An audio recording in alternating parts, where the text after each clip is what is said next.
Assalamu alaikum wa rahmatullahi ta'ala wa barakatuhu. Da fatan kuna lafiya. Barkanku da zuwa wannan shafi namu mai albarka na Hausa News. Ku danna subscribe sannan ku danna alamar kararrawa domin samun sabbin shirye-shiryenmu a koda yaushe. A yau labarin da za mu kawo muku shi ne auren asara. Ma'ana aure shi ne da aka yi shi na hasara. Kalli yadda wata mata hatsabibiya, matar da ta yi wa mijinta duka saboda kuɗi. To, wata matar aure ce Kitale da ƙasar Kenya. Ta ba maƙwabtanta haushi bayan ta yi wa mijinta dukan tsiya, kuma ta jefa shi a wani ƙaton dutse. Ba don komai ba sai don saboda kuɗi. Majiyar labaran ta ce saboda yawan tashin hankalin da ke tattare da rayuwar matar.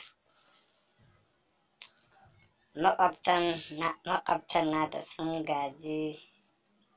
gaji da lamarinta, dalilin da yasa kowa ya iya shiga lamarinta da mijinta lokacin da take dukansa.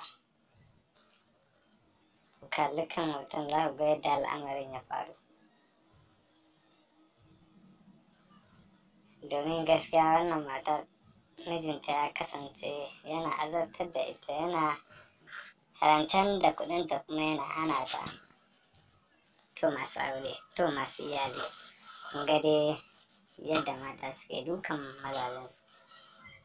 To ya kamata ku kiyaye, ba don komai ba sai don kada wannan ibtila'i da ya faru akan wannan bawan Allah kuma ya faru akan ku. Domin tun da kaji an ce mata suna dukan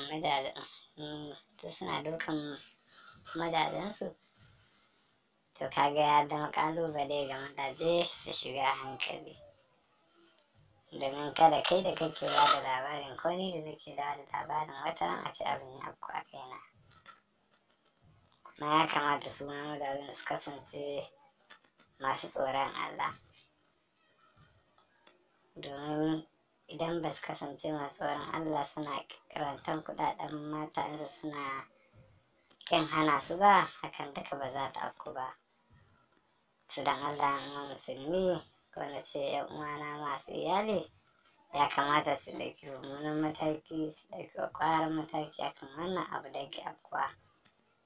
Domin ganin haka an ɗauki mataki, to zai rage wannan hayaniya da take faruwa a ƙasar a yankunan nan namu.